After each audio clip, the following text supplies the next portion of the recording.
The round white-faced building you see next to the City Hall is the Muziek Theater, or Music Theater.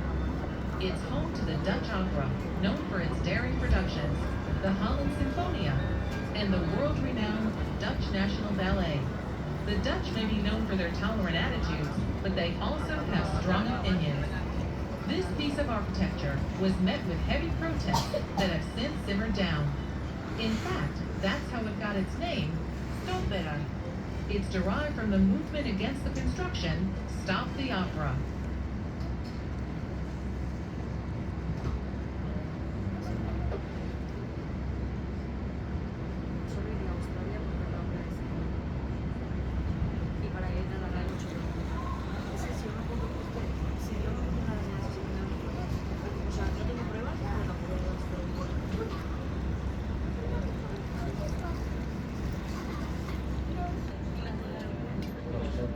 The Magere Brug, otherwise referred to as the famous Skinny Bridge, stretches all the way across the Amstel River. Of Amsterdam's 1,500 or so bridges, this is the most famous. It dates back to the 17th century and was likely a narrow footbridge. Since then, it's been reconstructed more than once and grown wider with age. Legend has it that whoever you kiss while passing under the bridge will be your true love for life.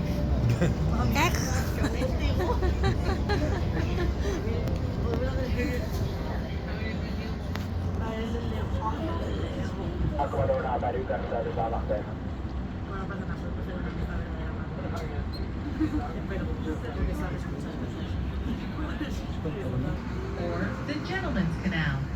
It was part of a careful plan to expand the city.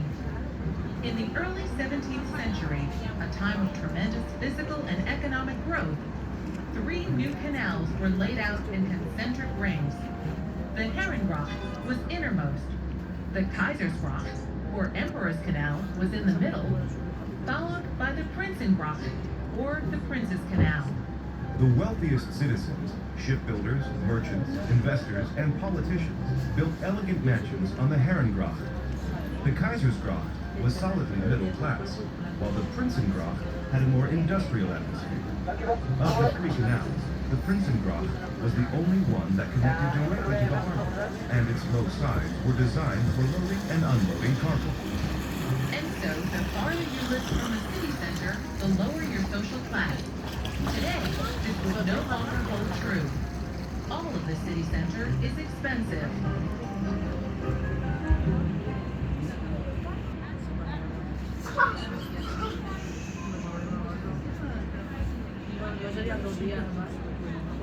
You're about to pass by one of the most photographed views in Amsterdam, the 7 arched bridges over Reguliersgracht, or Regulierskanal. This beautiful and unique view of all 7 bridges at once can only be seen from here, on waters of the Herrengracht. Our kind captain will be slowing down to give everyone a chance to catch a photo of this unique sight.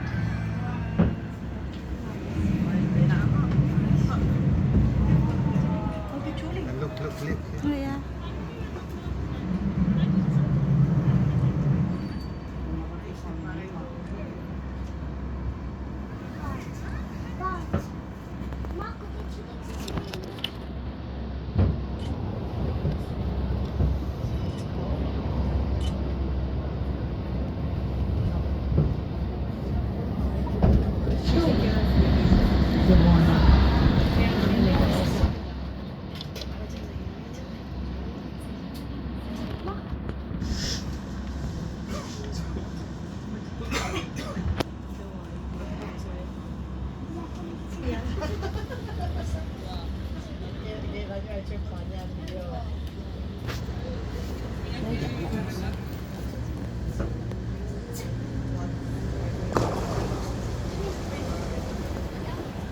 In Europe, here in Amsterdam, it was the self-made merchants. During the 17th century, they were earning as much as 700,000 euros a month. That's more than the average rich person earns today. The wealthiest of the wealthy lived here on the Herrengracht. Today, almost all of these mansions are used for business, as people can no longer afford to live in them. An exception is the city's mayor, whose official residence is at number 502 Herrengracht. Look for the great facade with white columns just before the bridge.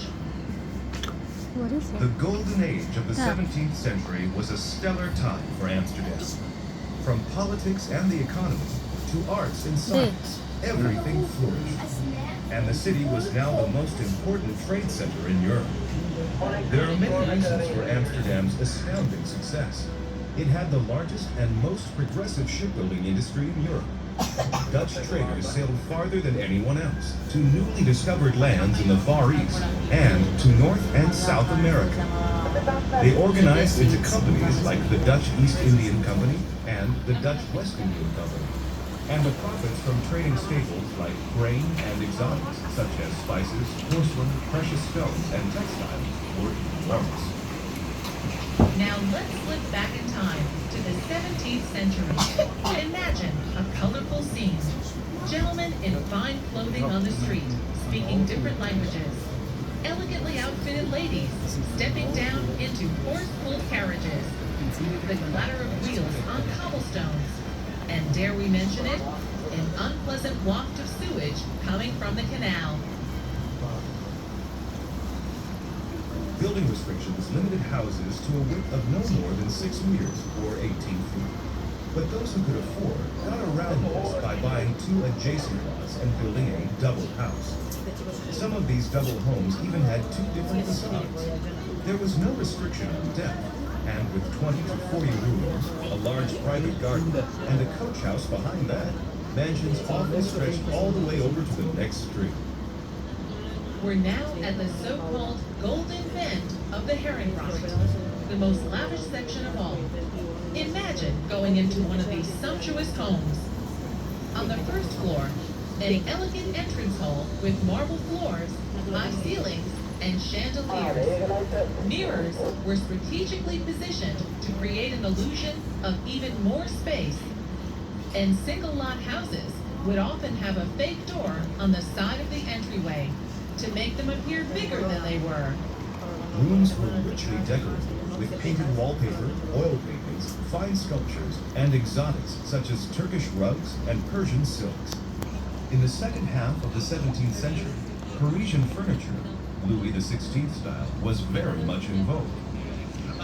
As a gentleman, you might join your host in a deep-colored smoking room. A lady, your hostess will receive you in a light blue salon or tea room. Here, you sip imported tea from China while looking out over a beautifully manicured garden. Musical concerts and grand parties were common, and each house had many rooms dedicated to entertaining.